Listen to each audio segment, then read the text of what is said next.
Y vamos a la palabra, a la preciosa palabra de Dios.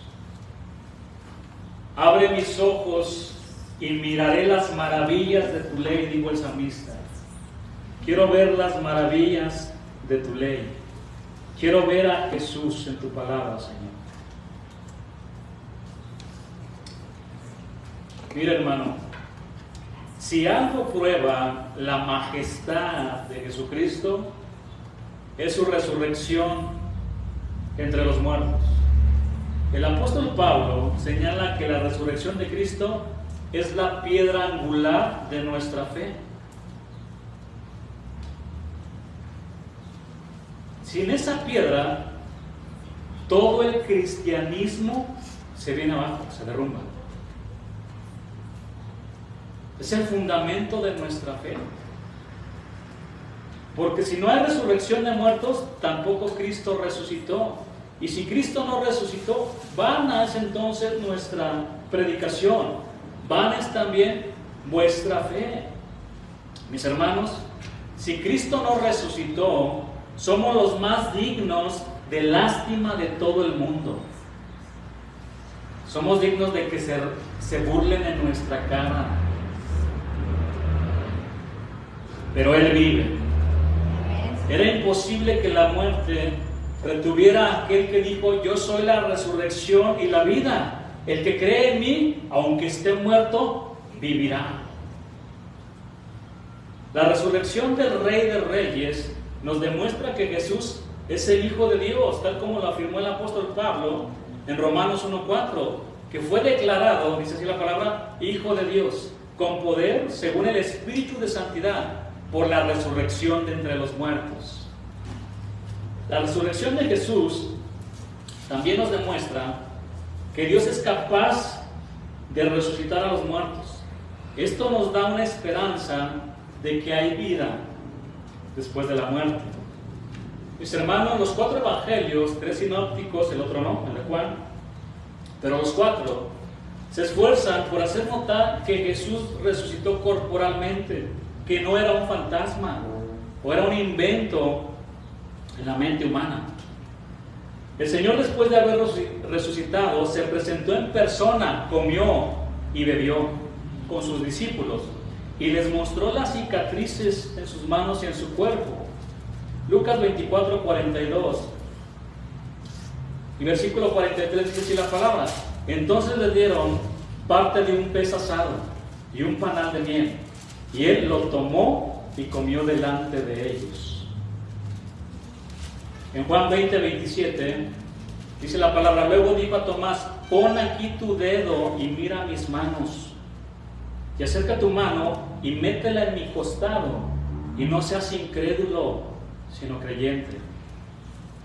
El Señor tiene un cuerpo glorificado, sin limitaciones, celestial y adaptado a la esfera espiritual. Por eso cuando se encontró con sus discípulos, después de que resucitó, dice que atravesó las paredes. Un cuerpo glorificado. Este es el tipo de cuerpo que recibirán todos los creyentes en la resurrección de los justos. Ahora bien, si uno no estudia, da la impresión de que existen contradicciones o discrepancias entre los evangelistas en cuanto a los sucesos de la resurrección, pero no es así, se complementan, hermanos. Por ejemplo, Marcos menciona que 3 mujeres fueron al sepulcro. Mateo menciona que fueron 2 mujeres y Juan. ¿A quién le creemos entonces, pastor? Mateo y Marcos dicen que había un ángel en el sepulcro. Lucas señala que había 2 ángeles.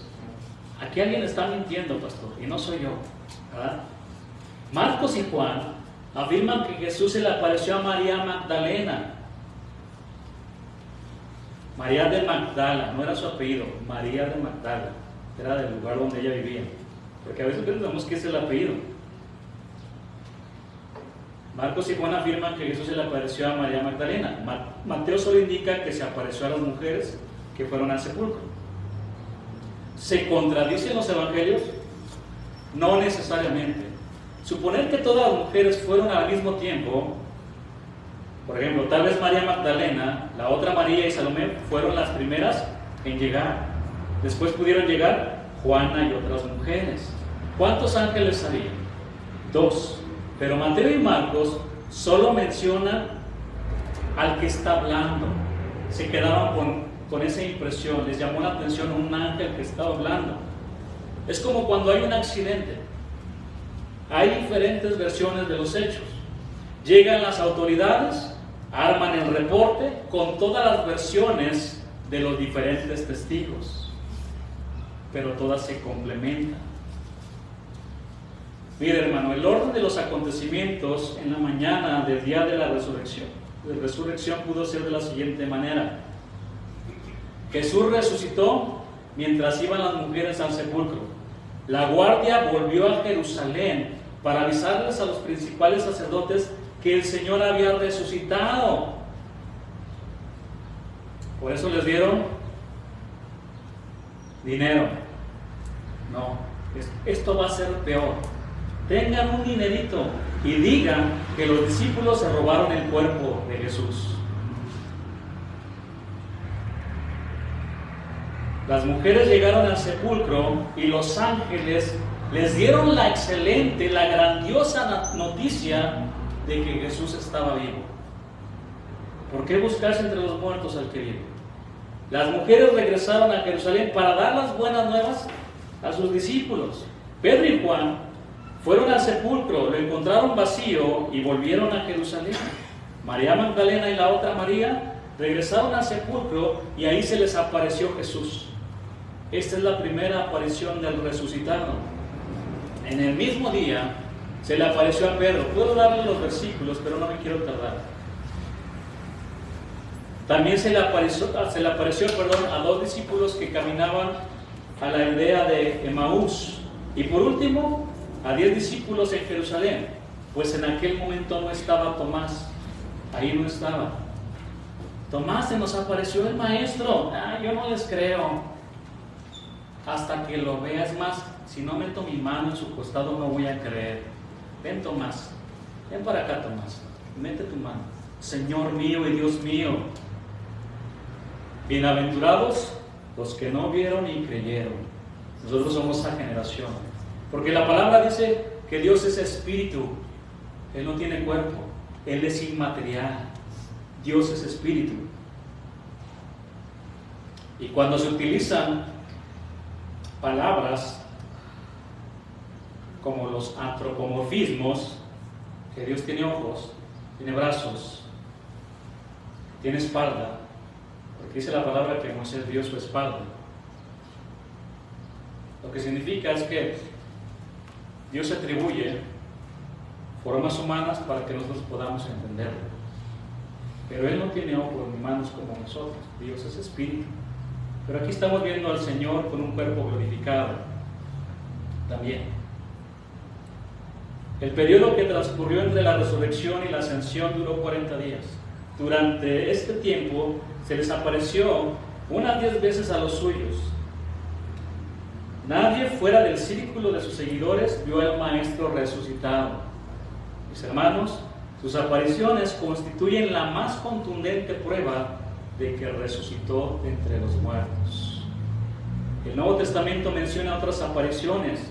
Se le apareció a los 11 una semana después de la resurrección. Ahí ya estaba Tomás. A los 11 en Galilea, ahí les dio la gran comisión. Pablo habla de que se le apareció a más de 500 creyentes en 1 Corintios 15:6. A 7 discípulos junto al mar en Tiberias, ahí estaban pescando y los encontró el Señor. Y a los que se habían reunido en el día de la ascensión, Hechos 1:6. Cuando Jesús fue crucificado, sus seguidores perdieron toda esperanza. Se convirtieron en un grupo de personas asustadas y con el corazón quebrantado. Algunos decían: nosotros esperábamos que él era el que había de redimir a Israel. Perdieron toda esperanza. Sin embargo, los acontecimientos del primer día de la semana lo transformaron todo radicalmente. No solamente estaba vacío el sepulcro, sino que Jesús se apareció a 16 personas más en 5 ocasiones. El Mesías había triunfado sobre la muerte. Sus seguidores recobraron la fe y fueron transformados por el poder de su resurrección. Pero antes de eso, veamos qué sucedió. La promesa de su resurrección.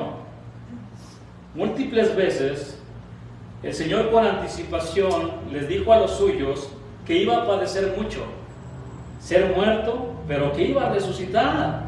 Y Dios es fiel a sus promesas. La palabra fiel proviene de la palabra hebrea amán, y la palabra griega que se utiliza en este versículo es pistos. Las dos palabras comunican la idea de certeza y firmeza. Una buena ilustración acerca de esta palabra fiel es una columna fuerte que sostiene el gran peso de un edificio, o los brazos fuertes de un padre que puede sostener a su hijo. Así es la fidelidad de Dios, que de cierta manera sostiene los atributos de Dios. Dios es todopoderoso y soberano. Cuando Él promete sanidad, estos dos atributos están sostenidos por la fidelidad de Dios, porque Él lo cumplirá. Dios tiene el poder para sanar, y yo creo eso. Pero Él sana cuando Él quiere, a quien quiere y como quiere. Y su fidelidad garantiza que Él nos sanará. Dios es fiel. Significa que Él es digno de absoluta confianza y que su pueblo puede depender totalmente de su Dios y puede arrojarse a sus brazos sin temor, sin dudar. Porque déjenme decirle algo, mi hermano, Él nunca nos va a dejar caer. Nunca. Y si cae, Jehová levanta a los caídos. De ahí lo levanta el Señor. El Señor siempre será fiel a su palabra. Deuteronomio 7:9 dice: conoce pues que Jehová tu Dios es Dios, Dios fiel, que guarda el pacto y la misericordia a los que le aman y guardan sus mandamientos hasta 1000 generaciones. Números 23:19 dice así la palabra: Dios no es hombre para que mienta, ni hijo de hombre para que se arrepienta. Él dijo y no hará, habló y no lo ejecutará. Por supuesto que lo va a hacer. Es imposible que Dios mienta, porque Dios es verdadero. Él dijo: yo soy el camino, la verdad y la vida. Yo soy la verdad. Hebreos 6:18 dice que es imposible que Dios mienta. Él cumple lo que promete porque Él es fiel. Él no es como nosotros, que prometemos algo y no lo cumplimos. El siguiente año, hijo, te voy a llevar a Disneylandia. Ya pasaron 20 años.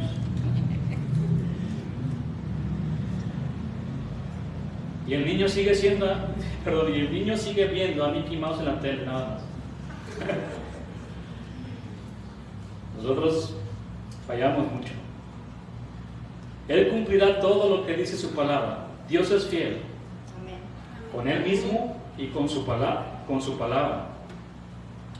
Mateo 5:18, en palabras de Jesús, dice así: porque de cierto os digo que hasta que pasen el cielo y la tierra, ni una jota ni una tilde pasará de la ley hasta que todo se haya cumplido. ¿Se acuerdan de la enseñanza que les di hace unos días? Yod Het Bat Hei es el nombre de Dios.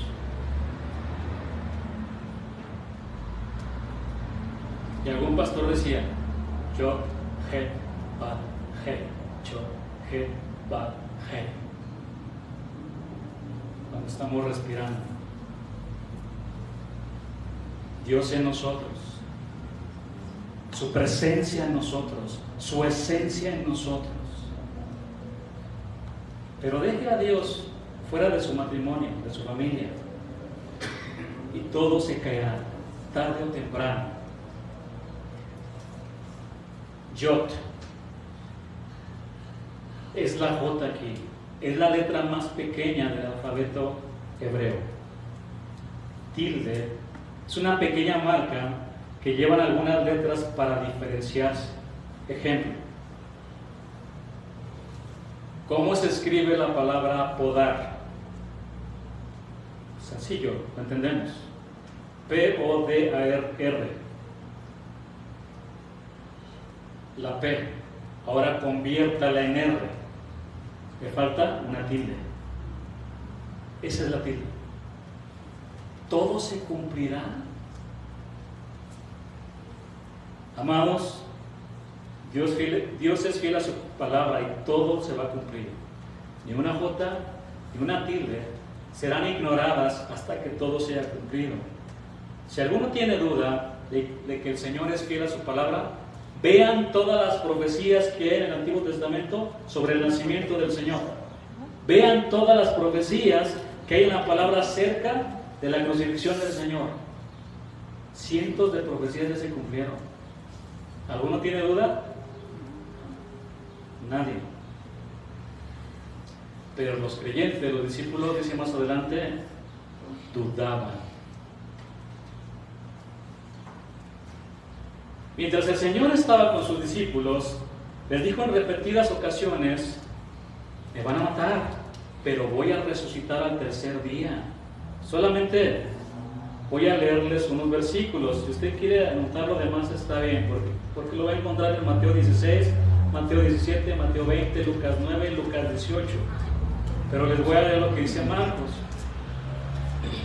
Marcos 10, 33 y 34 dice así la palabra: y aquí subimos a Jerusalén, y el Hijo del Hombre será entregado a los principales sacerdotes, a los escribas, y le condenarán a muerte, y le entregarán a los gentiles, y le escarnecerán, le azotarán, y escupirán en él, y le matarán, mas al tercer día resucitará.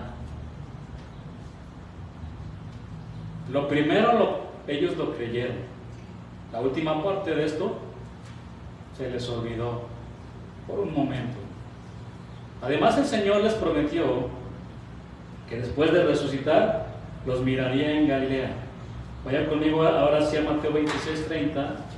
Vamos a leer hasta el versículo 32.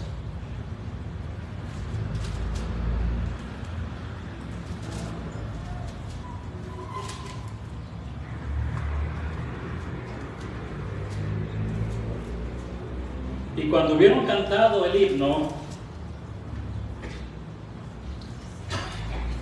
Jesús también cantaba salmos, los salmos Jalel, salmos de alabanza. Entonces, ¿por qué no canta, hermano? ¿Por qué no le alaba al Señor? ¿Por qué no le adora? Jesús es su ejemplo y mi ejemplo, ¿sí o no? Entonces, ¿queremos seguir sus pisadas? Sí. Jesús alababa. Él cantó los salmos Jalel. Y uno de los salmos Jalel que encontramos, creo que es el Salmo 113 al Salmo 118, allí encontramos un salmo precioso, una joya hermosa, que dice así: no a nosotros, oh Jehová, sino a tu nombre sea la gloria por tu misericordia y por tu verdad. Y esa palabra no en el hebreo significa nunca, nada, nada nosotros, nunca nosotros. Toda la gloria al Cordero de Dios, hermano. ¿Sí o no? Sí. ¿Estamos de acuerdo con lo que dice la palabra? ¿Creemos con lo que dice la palabra? Es lo que significa amén. Amén es: estoy de acuerdo con esa verdad que está en la palabra de Dios.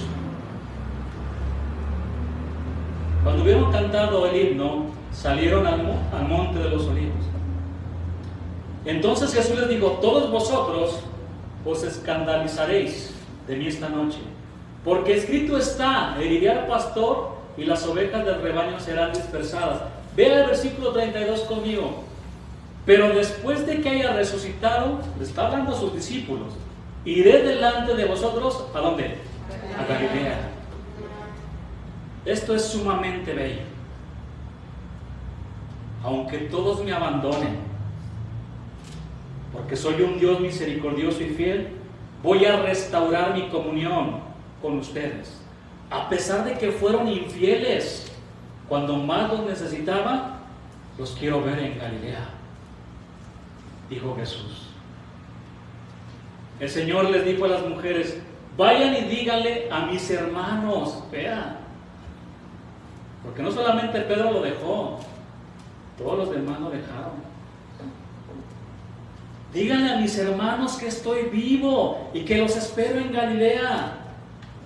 En un pasaje paralelo a este versículo, en Marcos 16:7, dice: vayan y díganle a mis discípulos y a Pedro.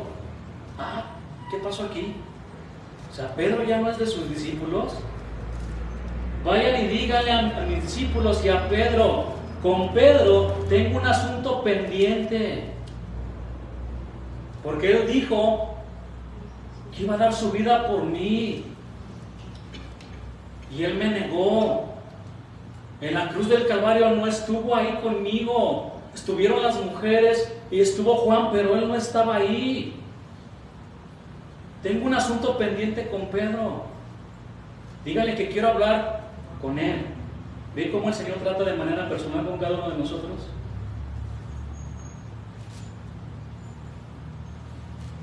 Él no estuvo allí en la cruz. Estuvo José de Arimatea, que dice la palabra, quitándole, es decir, retiró el cuerpo de Jesús. Imagine solamente esto, cómo estaba el cuerpo de Jesús. Irreconocible, hermano. Y él lo baja del madero, le compró una sábana limpia, lo envuelve. Nicodemo, ayúdame. Vamos a envolver al maestro. Dos hombres que no eran parte de sus discípulos, ahí estuvieron con él. ¿Y dónde estaban? ¿Dónde estaba nuestro maestro? Vayan y díganle a mis discípulos y a Pedro que quiero hablar con él. Y lo voy a restaurar. Lo voy a restaurar. No lo voy a condenar, lo voy a levantar. Pedro, ¿me amas? Tú lo sabes. Tú sabes que te fileo. Pero yo te agapao, Pedro, con amor incondicional. ¿Me amas, Pedro? Sírveme. Sírveme, Pedro. Yo lo he dicho en muchas ocasiones, hermanos. Pero a lo más grande que podemos aspirar en esta vida es ser como Jesús y servirlo a Él. No hay nada más grande. Es lo más grande.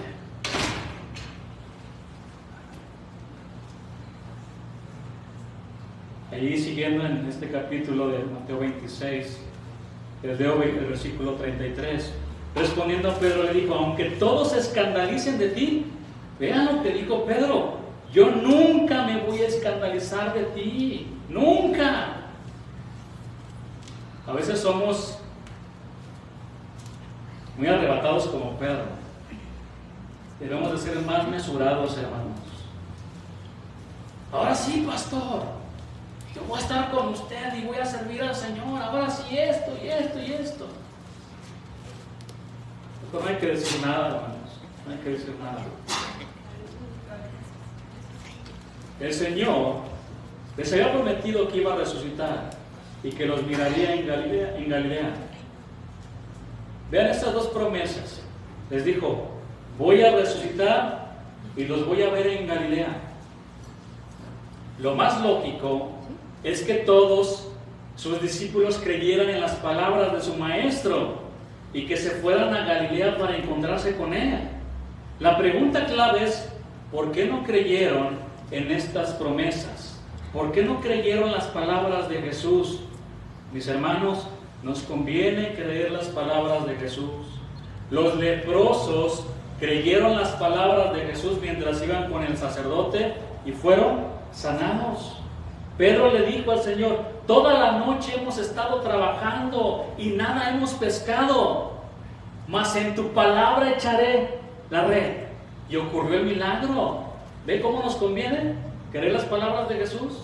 El centurión romano le dijo al Señor: di la palabra a Jesús y mi siervo sanará. ¿Y qué pasó con el siervo? Sanó.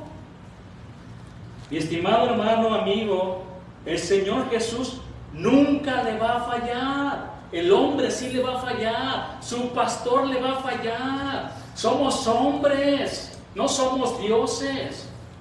Hay alguien que dijo, es que nosotros somos dioses porque así dice un salmo. No. Yo le dije a ese pastor, póngase a estudiar hermenéutica, por favor. Que es el arte de interpretar los textos para no sacarlos de contexto. Está hablando de jueces, ustedes serán mis jueces. El Señor nunca le va a fallar. Siempre se cumplirán sus palabras.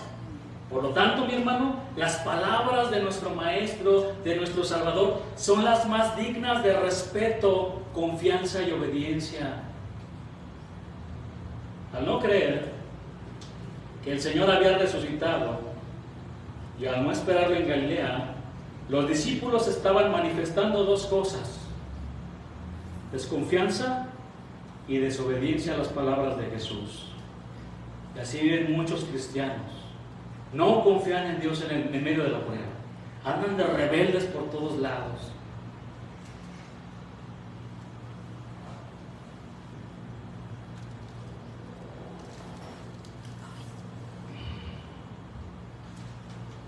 Pero ¿por qué los discípulos no creyeron las palabras de Jesús en la promesa de que Él iba a resucitar? Vamos a entrar a un punto aquí interesante. La muerte del Señor era muy reciente. Todos los discípulos estaban turbados emocionalmente, llorando y lamentando la muerte del Maestro. Algunos, dice la palabra, que se escondieron por temor a los judíos. Las mujeres y Juan eran un mar de lágrimas. Ellos estuvieron en la cruz, donde escucharon las últimas palabras del Señor y vivieron en carne propia el sufrimiento del siervo de Jehová. María, la madre de Jesús, miró cómo se cumplió la profecía de Simeón, que le dijo: una espada traspasará tu alma. Su pequeño Yeshua fue traspasado con una lanza en su costado. Ella sintió que esa misma lanza atravesó el corazón a ser la madre de Jesús. María Magdalena, aquella mujer que fue liberada de 7 demonios, vio cómo su amado Maestro estaba muriendo en la cruz del Calvario y llorando. ¿Dónde han puesto el cuerpo de mi Salvador? Llore y llore estaba María de Magdala.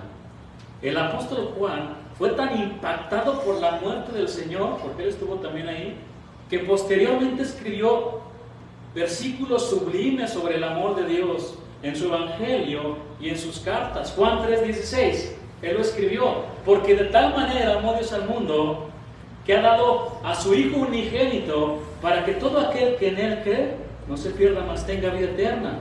El mismo apóstol escribió también: nadie tiene mayor amor que este, que uno ponga su vida por sus amigos, refiriéndose a Jesús.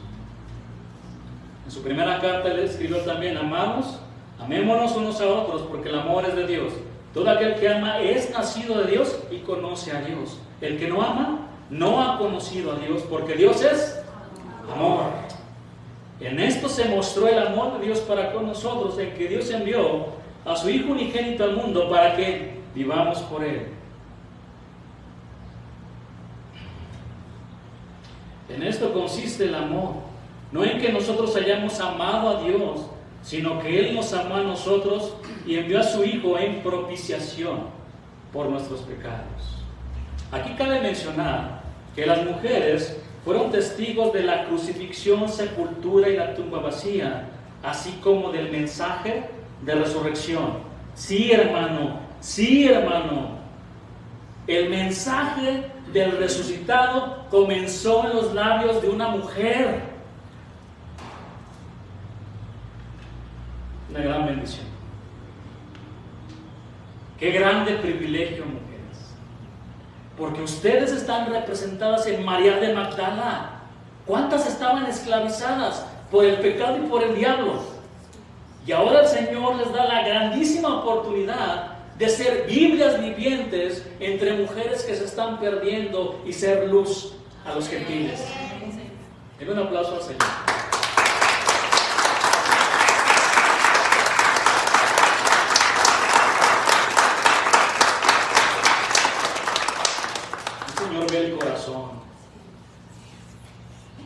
el evangelista fue muy valiente, en este caso Marcos, al dejar constancia de que las mujeres fueron las primeras testigos de la resurrección del Señor, ya que en ese tiempo el testimonio de la mujer no valía nada, era un cero a la izquierda. Te vamos a linchar, Marcos, por haber dejado eso ahí. ¡Qué atrevido! Eso no se admitía. Seguramente, por eso los discípulos les dijeron: pero qué tonterías están diciendo esas mujeres, eso es un disparate. ¿Cómo que vieron al resucitado? Está en la Biblia, hermano. Se lo estoy parafraseando. Mas a ellos les parecían locura las palabras de ellas y no las creían. Todo indica que vamos a tener una presidenta. ¿Sí o no? Sí. Vaya a votar, tenemos que hacerlo también.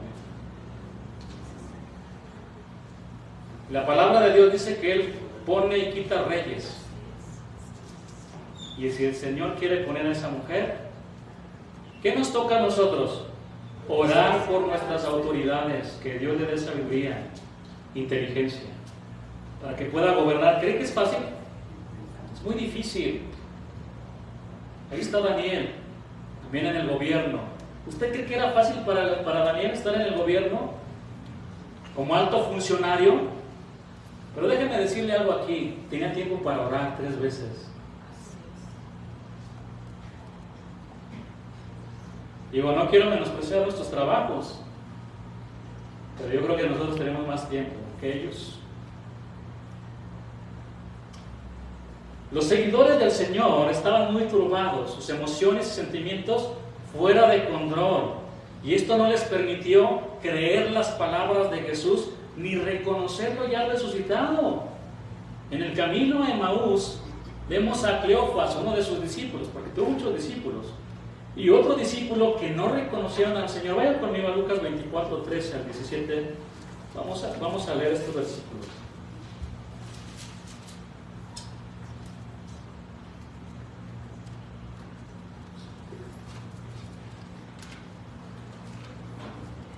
Que les leo. Y aquí, 2 de ellos iban en el mismo día a una aldea llamada Emaús, que estaba a 60 estadios de Jerusalén, e iban hablando entre sí de todas aquellas cosas que habían acontecido. Sucedió que mientras hablaban y discutían entre sí, Jesús mismo se acercó y caminaba con ellos. Mas los ojos de ellos estaban como velados para que no le conociesen. Y les dijo: ¿qué pláticas son estas que tenéis entre vosotros mientras camináis? Y vean, ¿y por qué están tristes? ¿Y por qué estáis tristes? ¿Acaso no sabes lo que pasó? Los principales sacerdotes crucificaron a Jesús Nazareno, un hombre poderoso en obra y en palabra. Pero unas mujeres nos han dicho que Él vive. Y mandamos a uno de los nuestros al sepulcro y vieron la tumba vacía, pero a Él no le vieron. Estoy parafraseando parte del texto o de los textos que están aquí. Pero el 25 dice: entonces Él les dijo: oh insensatos y tardos de corazón para creer todo lo que los profetas han dicho. Vean, con sus discípulos, a los gentiles elogiaba su fe. Ni aún en Israel he encontrado tanta fe como en esta. Y aquí les está reprochando su incredulidad a sus discípulos.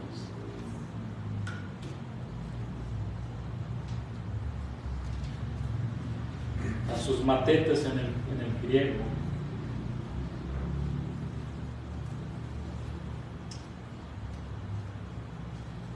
Versículo 26.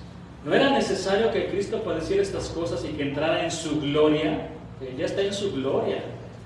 Comenzando desde Moisés, siguiendo por todos los profetas, les declaraba en todas las escrituras lo que de él decía.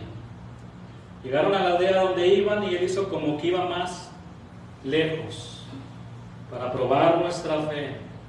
Como que a veces el Señor se retira en esa situación y vamos a ver, sigues creyendo en mí.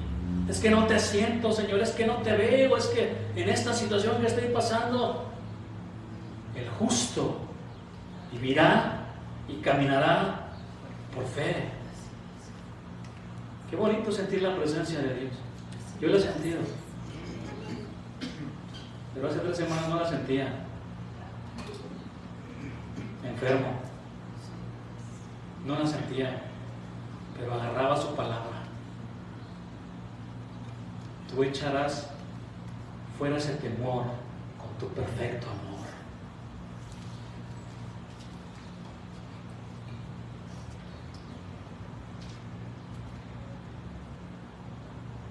Mas ellos le obligaron a quedarse diciendo: quédate con nosotros, porque se hace tarde y el día ya ha declinado. Entró pues a quedarse con ellos. Y aconteció que estando sentado con ellos, aún no lo reconocían, a la mesa tomó el pan y lo bendijo, lo partió y les dio. Entonces les fueron abiertos los ojos y le reconocieron, mas él desapareció de su vista. Y se decían el uno al otro: ¿no ardía nuestro corazón en nosotros mientras nos hablaba en el camino y cuando nos abría las Escrituras? Con las Escrituras del Señor los convenció de que Él había resucitado. Y fue así como Jesús estaba colocando su palabra por encima de su tristeza, que no les permitía reconocer la palabra ni al Señor de la palabra. Vaya conmigo ahora al Evangelio de Marcos. Marcos 16, versículo 9, versículo 10. Habiendo pues resucitado Jesús por la mañana, el primer día de la semana, apareció primeramente a María Magdalena, de quien había echado 7 demonios. Yendo ella, lo hizo saber a los que habían estado con él, que estaban ¿cómo? Tristes y llorando. La palabra tristes tiene el significado en el original de lamentar, de hacer manifestaciones externas de dolor. Y la palabra llorar aquí es literalmente estaban llorando a gritos, desconsolados. Estaban lamentándose, llorando. Y noten, los que habían estado con él, esto nos indica que no es solo de mujeres sentir, llorar. Todos tenemos emociones. ¿Amén, hombres? ¿Sí o no? ¿No se escucha? A la 1, a la 2, a las 3. ¿Qué? What was that? ¿Sí llora, Juan? Yo soy un chillón. Es que los hombres no lloran, pastor.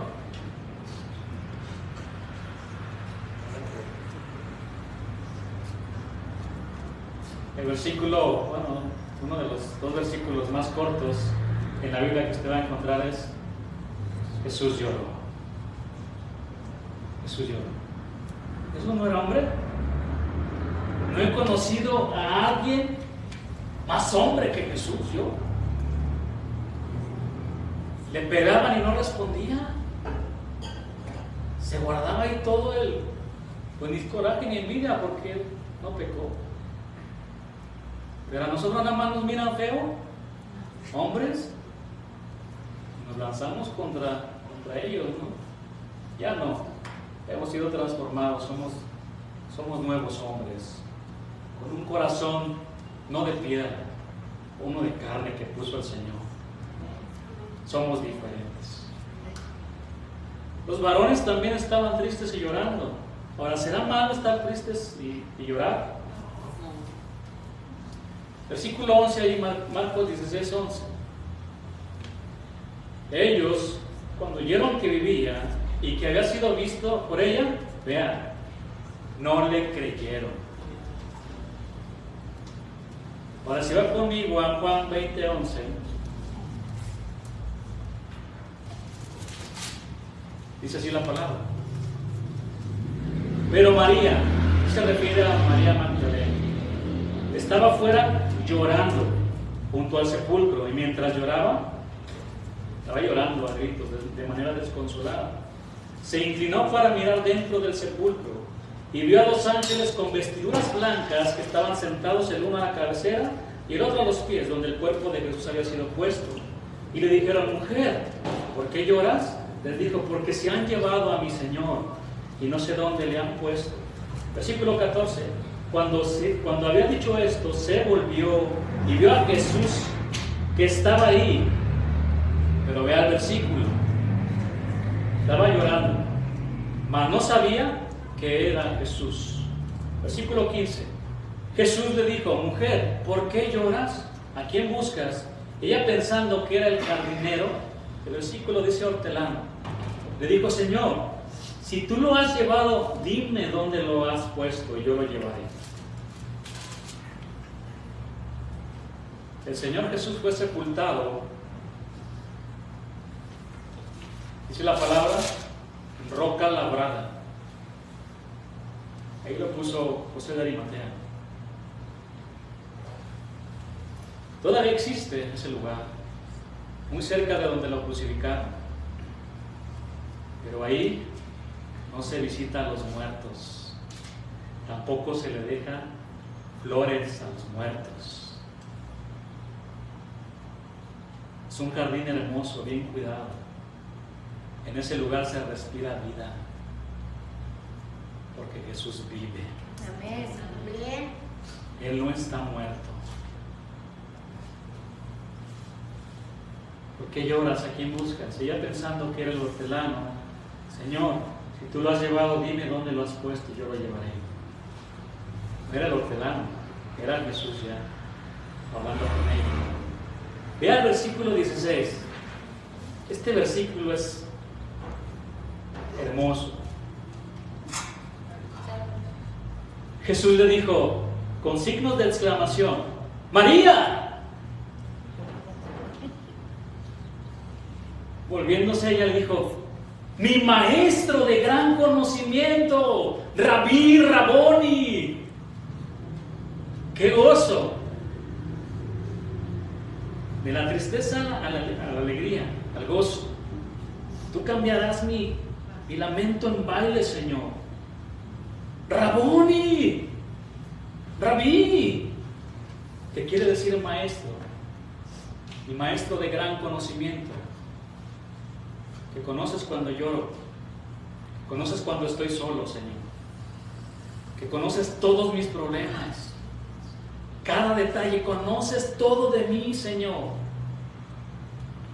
Cuando lloro, cuando estoy sufriendo por este problema familiar, cuando estoy sufriendo porque soy un adicto a la pornografía, porque soy un adicto a las drogas, al alcohol, mi maestro, tú lo sabes todo de mí. Aún no digo la palabra y tú ya la sabes toda. Mis pensamientos los conoces, buenos y malos, todo lo conoces, mi maestro. Y tú sabes por qué estoy llorando. Porque pensé que te había perdido, Raboni. A María le bastó escuchar su nombre para reconocer la voz de su pastor. El Señor a sus ovejas llama por nombre, y sus ovejas reconocen su voz. Sin embargo, al inicio no pudo reconocer al Señor, porque estaba llorando, estaba turbada. Mis hermanos, hermanas, el Señor diseñó de una manera excepcional al ser humano. ¿Cuántos lo creen? Y somos seres tripartitos, es decir, tenemos un cuerpo, tenemos alma y tenemos espíritu. Y específicamente en el alma tenemos los sentimientos, las emociones, la voluntad. Y aquí vemos al Señor con esa ternura que todos los hombres deberíamos de tener, tratar hacia nuestras mujeres. Con esa ternura le dice a una María aturdida y turbada: ¿por qué lloras? Esto es muy diferente a decirle: ya deja de llorar, hasta parece que eres mujer. Es diferente trataba al Señor Jesús a las mujeres, ¿no? Con delicadeza, como vaso frágil que se pueden romper, porque así el Señor las diseñó. Amén, mujeres. Amén. a la 1, a las 2, a las 3. Amén. Así lo diseñó. Pero van a aprender aquí un principio, como todos nosotros. ¿Por qué lloras?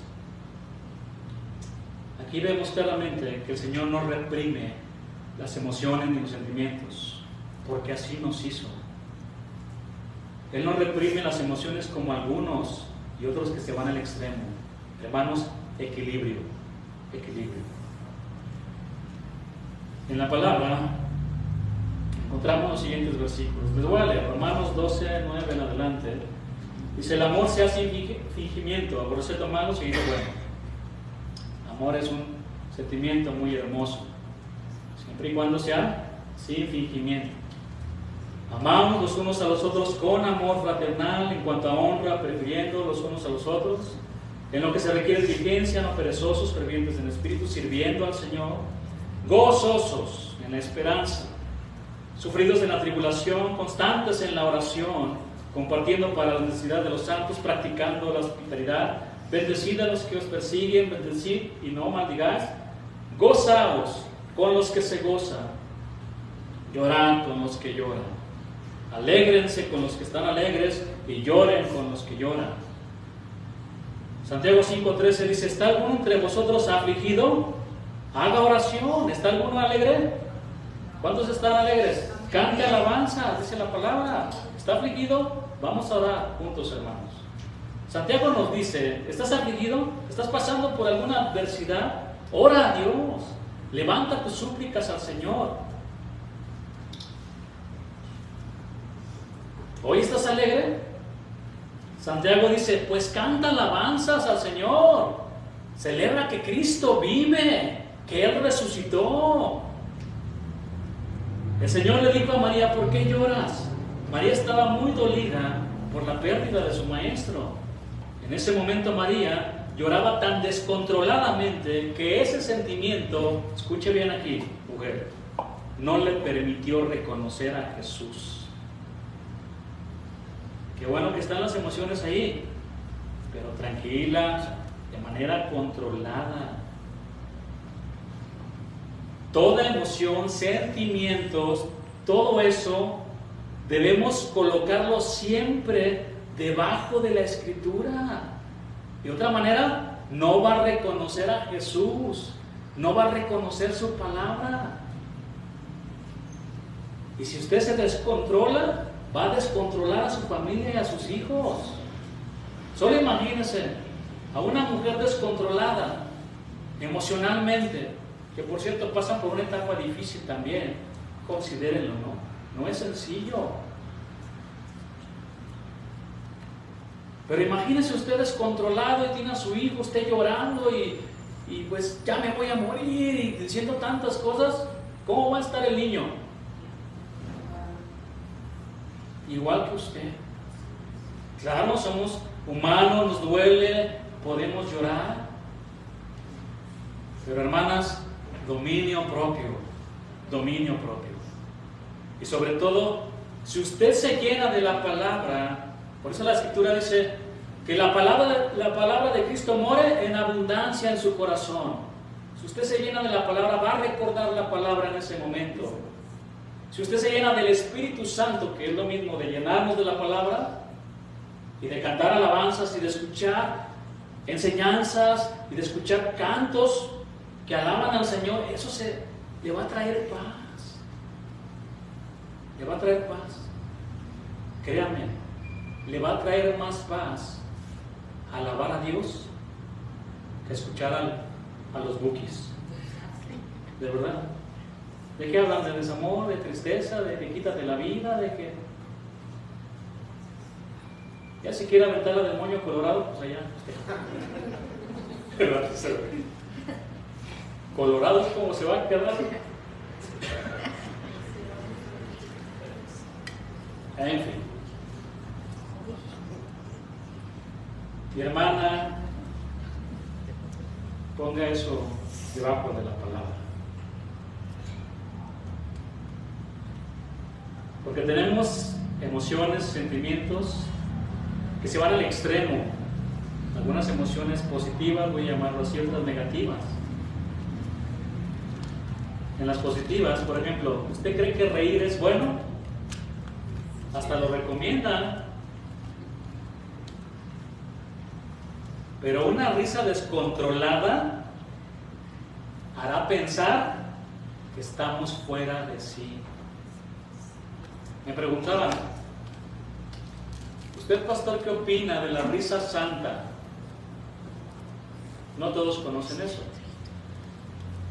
Pero en otras iglesias a la risa santa le llaman una manifestación del Espíritu Santo. Yo tengo mis dudas. Yo no veo a nadie en la palabra así, descontroladamente, por todos lados, gritando, riéndose. Ahora, si esa persona es íntegra y ama a Dios, no va a dejar la duda. Pero si esa persona, según la tocó el Espíritu Santo, y no ves fruto en su vida, sigue en las drogas, sigue en el mundo, sigue en el pecado, yo tengo mis dudas de que sea el Espíritu Santo. Porque Dios es un Dios de orden y de paz. ¿Qué le dijo Pablo a los creyentes? Que tenían muchos dones y oraban todos en lenguas. Sí, está bien, ora en lenguas, pero todo se tiene que hacer decentemente y con orden.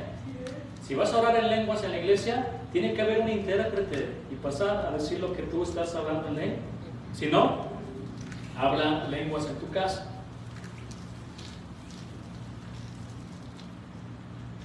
Una risa descontrolada hará pensar que estamos fuera de sí.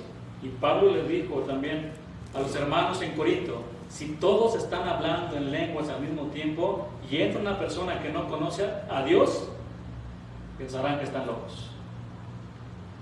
Es lo que dice la palabra, hermanos. ¿Sí han leído esa parte, esa porción en la palabra?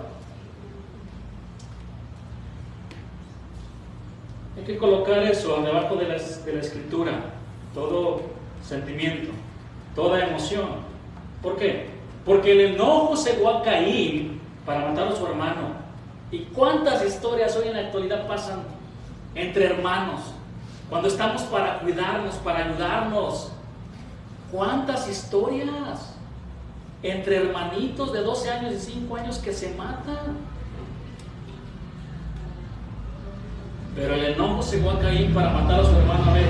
La depresión llevó a ese profeta Elías a decirle a Dios, quítame la vida, después de que le dio una gran victoria.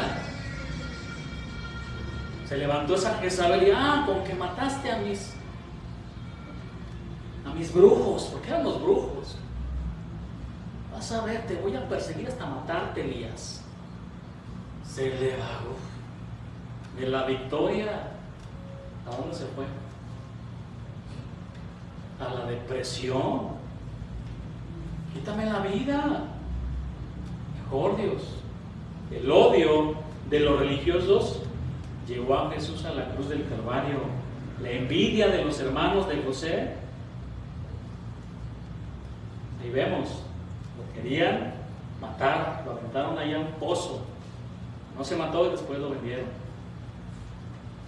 En fin, los discípulos estaban muy turbados en ese momento.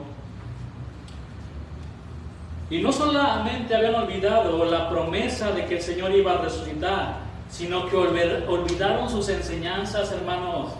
Olvidaron sus enseñanzas. Les leo algunos versículos de esa enseñanza que el Señor también les dio. No se turbe, es decir, no se agite, no se inquiete, no se perturbe vuestro corazón. ¿Creéis en Dios? Jesús dijo, creed también en mí. ¿Alguno de ustedes se ha sentido inquieto, agitado, turbado? Yo creo que todos, hermanos. Mateo 10:28 también les dijo, y no temáis a los que matan el cuerpo, ya se habían escondido por temor a los judíos. Mas el alma no pueden matar, tener más bien a aquel que puede destruir el alma y el cuerpo en el infierno. Teman a Dios, por favor. Tengan temor de Dios.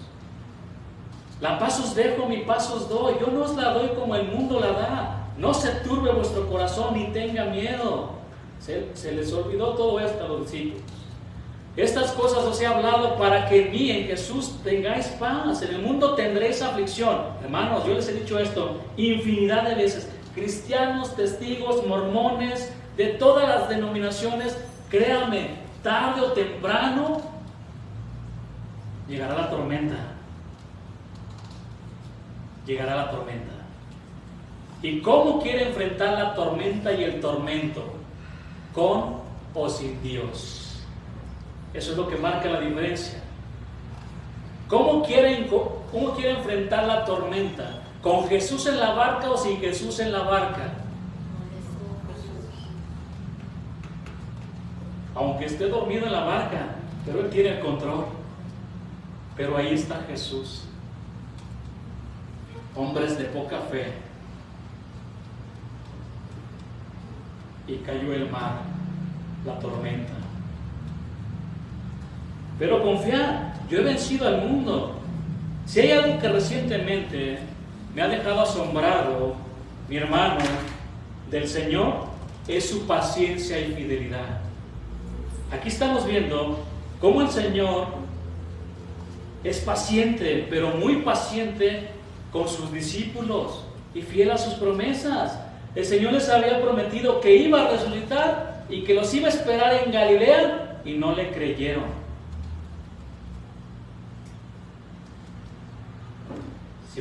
Si fuéramos infieles, Él permanece fiel. Él no puede negarse a sí mismo. Y aunque no seamos fieles, Cristo permaneció fiel porque Él jamás rompe su promesa.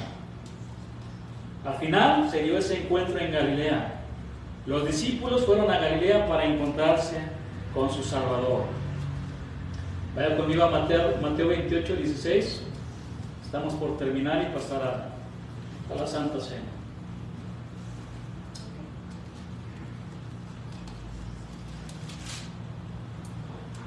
Pero los 11 discípulos, ¿por qué dice 11? ¿Acaso no eran 12? Uno se quitó la vida. Estaba muy cerca del Señor Jesús. Se congregaba todos los domingos, levantaba las manos, diezmaba, parecía cristiano. Profesan conocer a Dios, pero con sus hechos lo niegan. Es más, recogía la ofrenda, Judas, pero para robarse la ofrenda de Dios.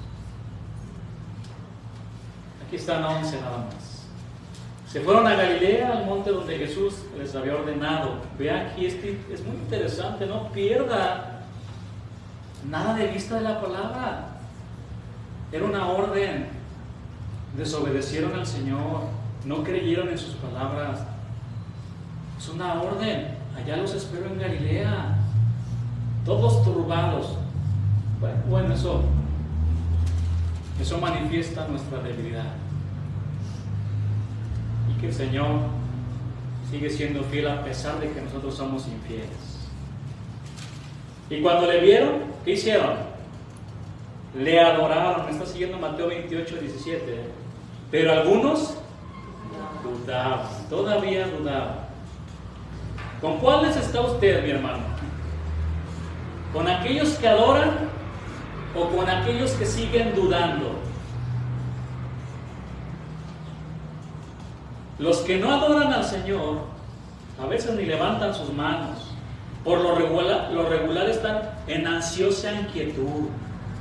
Porque la palabra aquí, dudaban, dudar, se dice de los creyentes de poca fe y que están en ansiosa inquietud. ¿De cuáles es usted? ¿De los que adoran a Jesús o de los que se están apretando las manos? Se agarran así y otros están con el pie así. Les dio la chiripiorca, ¿no? La presión, el estrés. Levante sus manos y adore a Dios. Rinda su vida al Señor. ¿Con cuáles están?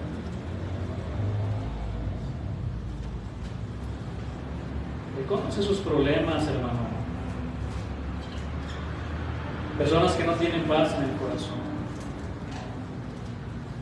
Mateo 28, 18. Y Jesús se acercó y les habló diciendo: toda potestad me es dada en el cielo y en la tierra. Por tanto, id y hacer discípulos a todas las naciones, bautizándoles en el nombre del Padre, del Hijo y del Espíritu Santo, enseñándole que guarden todas las cosas que os he mandado. Todas esas cosas están en la palabra de Dios. Es lo que tenemos que enseñar, la palabra de Dios. Y aquí yo estoy con vosotros. ¿Cuándo? Todos los días. Todos los días, todos los años de su vida, Jesús estará a su lado. Amén. Amén. Él es fiel. Él cumple sus promesas. Y esta es una promesa hermosa. Él va a estar con nosotros, aunque pasemos por el fuego de la prueba, en todo tiempo. Cuando el Señor a usted lo vea gozarse, ¿qué cree que va a hacer el Señor? Se va a gozar con usted. Acabo de comprar un carrito. Señor Jesús le va a sonreír porque quiere que le vaya bien. Claro, está el otro extremo, ¿verdad? Quiero explicar.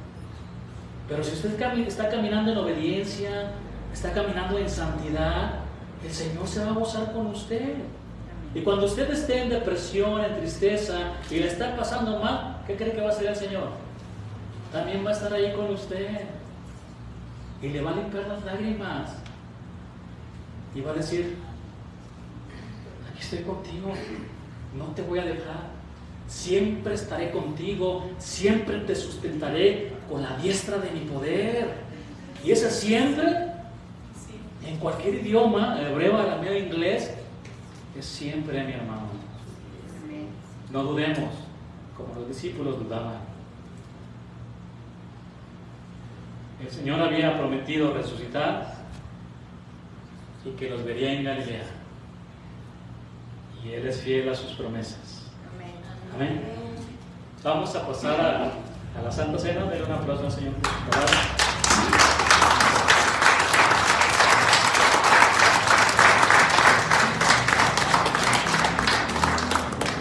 Antes de que olvide, si me dan unos minutitos al final, se los voy a agradecer a Daniela, a Sujel, para platicar un ratito. Por favor, me gustaría atenderlos y ponerme a sus órdenes en lo que podamos ayudarles también. Pero pasemos a la Santa Cena. Es un hermoso momento que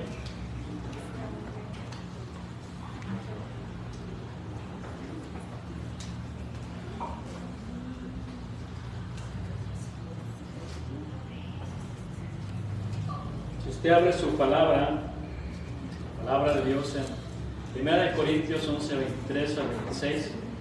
Quiero explicarles un poquito sobre la Santa Cena, la Santa Comunión, como se le dice también, la Cena del Señor.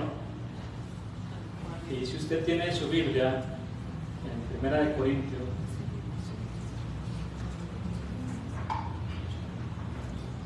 capítulo 11, versículo 23, vamos a leer estos versículos. Todos estamos invitados. El Señor no hace acepción de personas. Pero quiero explicarles esto.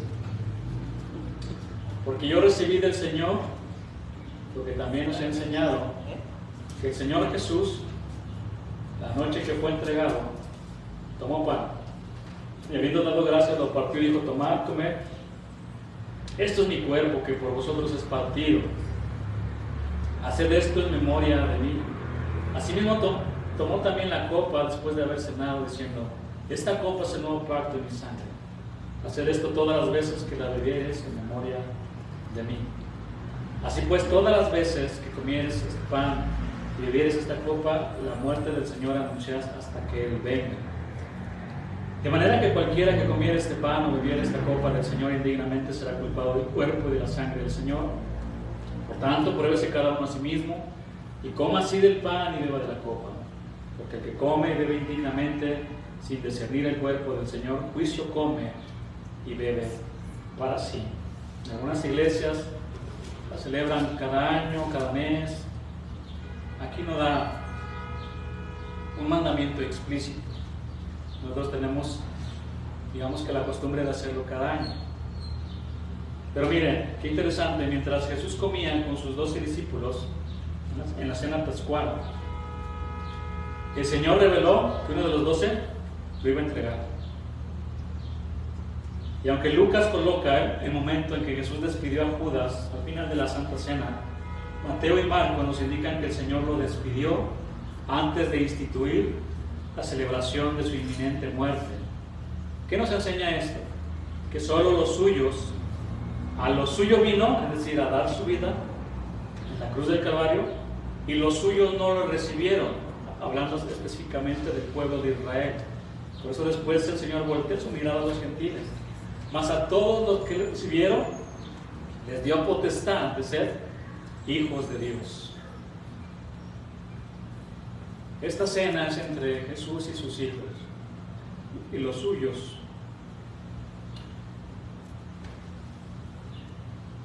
Después de esto, el Señor instituyó el ritual que hoy es llamado unas veces Eucaristía, acción de gracias en el griego. De esta manera manifestaba que el significado original de la Pascua adquiría una nueva dimensión y cumplía con el simbolismo profético de la liberación de los israelitas en Egipto. La cena del Señor consiste en la participación del pan y del vino que representan. Es importante porque en la Escritura encontramos metáforas, encontramos varias figuras retóricas y no es literal. Simboliza. Cuando Jesús dijo, yo soy la puerta, ¿verdad que no diga, soy una puerta como esa? Estaba hablando de una metáfora. El pan y el vino representan el sacrificio de Cristo. Por un lado, el pan simboliza el cuerpo del Señor, que fue quebrantado, fue molido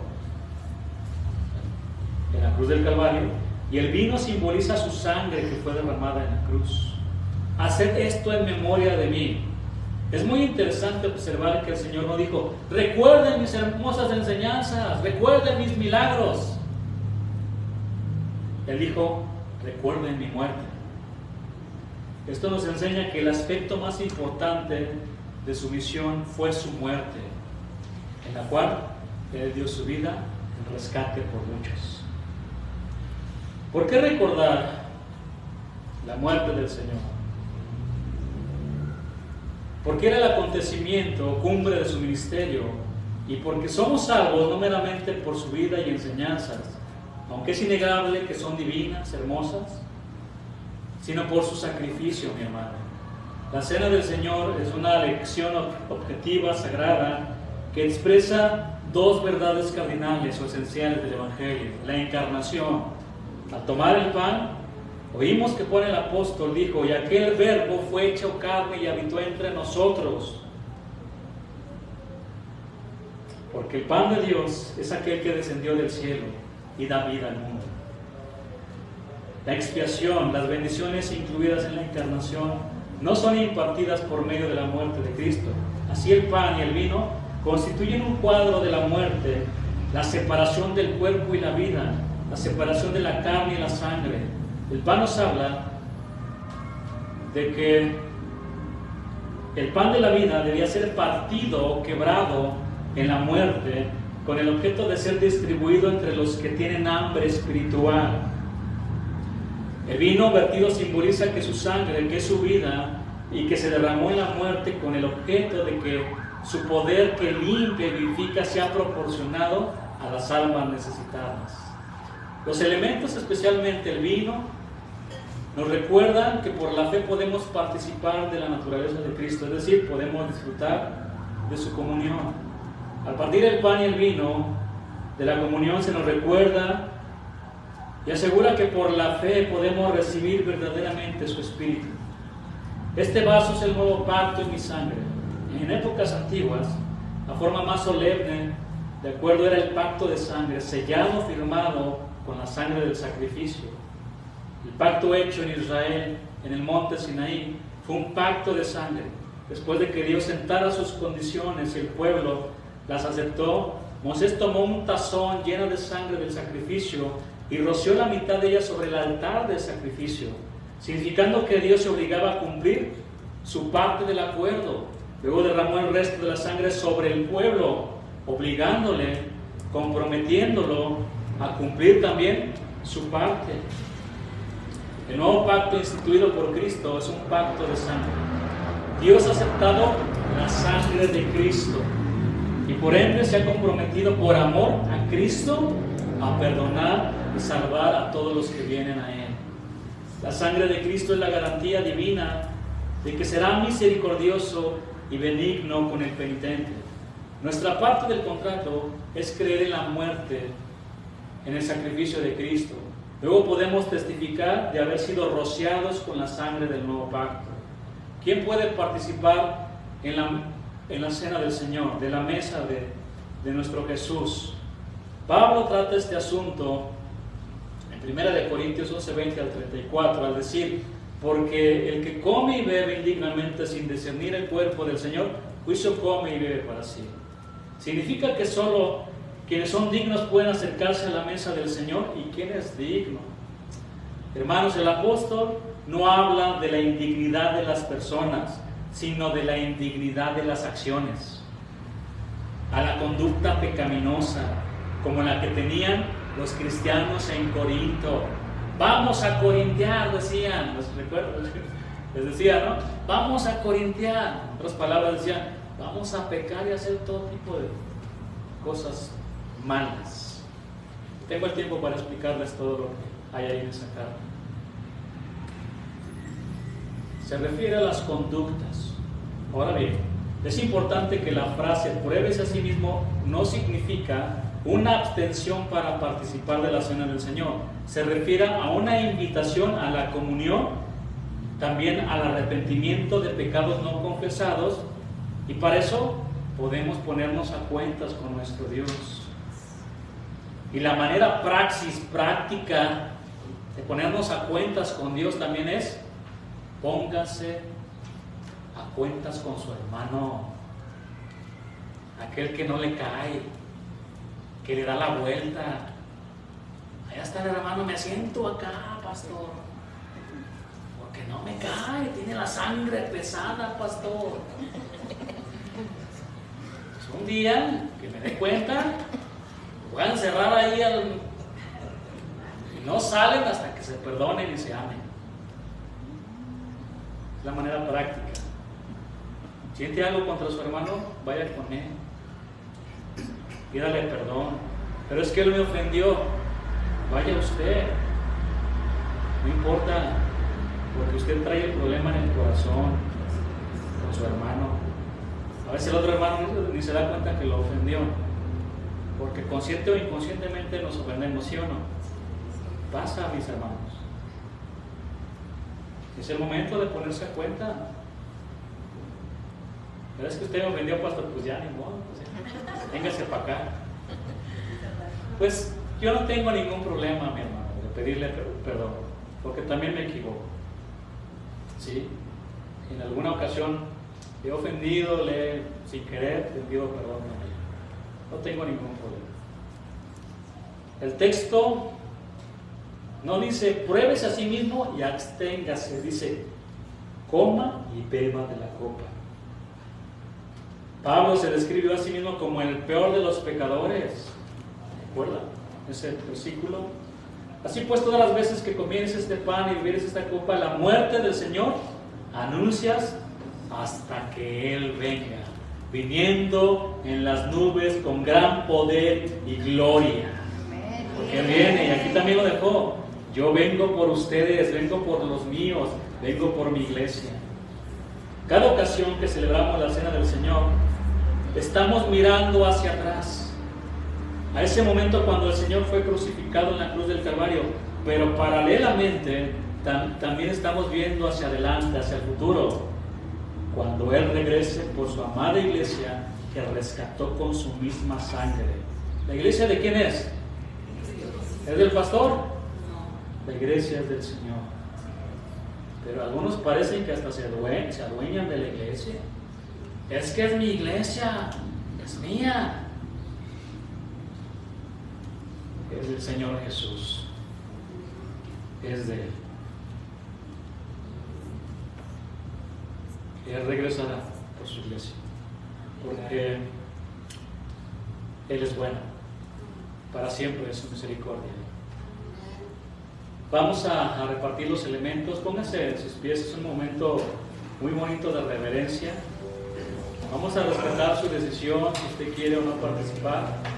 Si usted quiere participar, tome el pan, tome una copita, porque vamos a participar de un momento muy hermoso. Un momento de comunión con Jesús. A su mesa. Les enseñaba hace tiempo una palabra. Ahí en la mesa con Jesús todo se detiene. Donde puedes platicar con Él y decirle: Jesús, te necesito. Me siento así. Allí en su mesa todo se detiene. Y el Señor nos escucha de una manera atenta. Y me dice: lo sé. Yo sé cómo te sientes. Pero me agrada que me lo digas. Que ores. Ahí todo se detiene en la mesa con el Señor. Él es bueno. Si alguien hace falta, nada más levante su mano.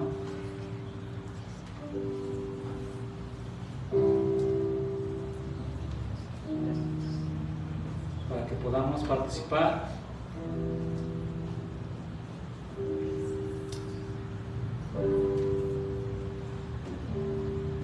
Nuestro hermoso Jesús, nuestro precioso Señor,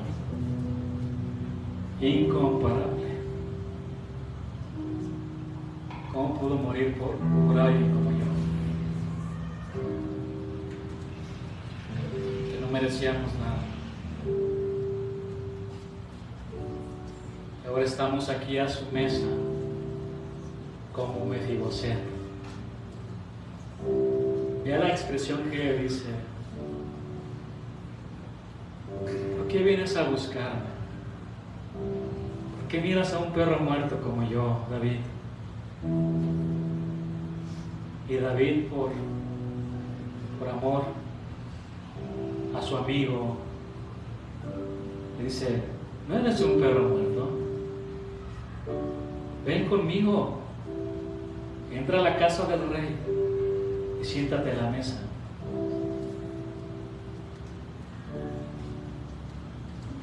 Y ahí, sin poder caminar, paralítico, porque quedó lisiado de niño,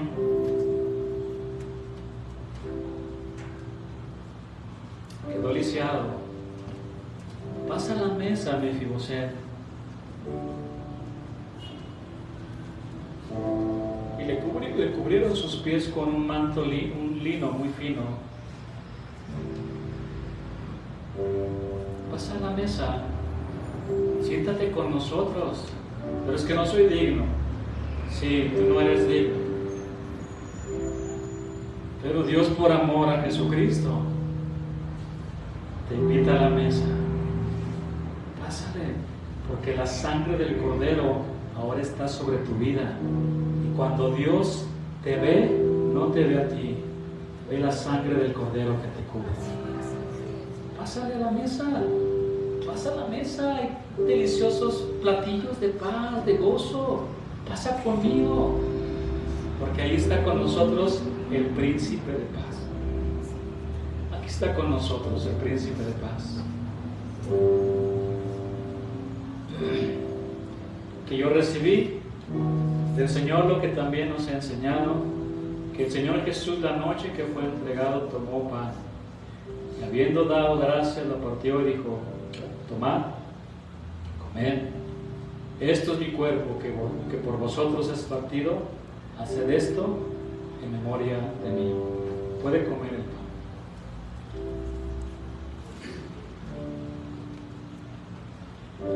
Asimismo, como también la copa después de haber cenado, diciendo: esta copa es el nuevo pacto en mi sangre, haced esto todas las veces que la bebieres en memoria de mí. Puede tomar también de la copa.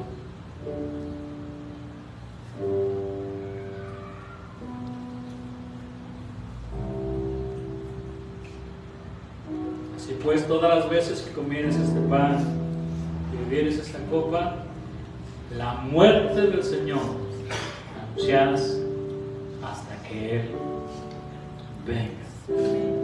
Denle un aplauso al Señor. Que Él te bendiga.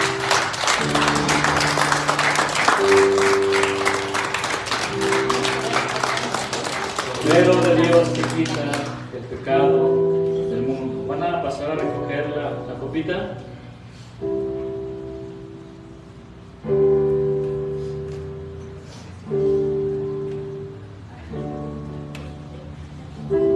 Y en esa adoración, en esa reverencia, siga deleitándose en la presencia del Señor Jesús, que Él habita ahora entre nosotros por medio de su palabra. Él es el Logos, la palabra que se hizo carne y habitó entre nosotros. Muy bien. No sé si los maestros también ya tienen su... ¿También? Gracias. Mis hermanos, Dios les bendiga, que Dios les guarde, que ponga su paz en ustedes, que haga resplandecer su rostro y váyase contentos celebrando que Cristo vive. Señor, amén. Señor los bendiga, que es el mismo, estará siempre con usted todos los días hasta el fin del mundo. Señor le bendiga, estamos despedidos. Salude a su hermano. Si lo quiere invitar a comer, invítelo a comer pollo feliz.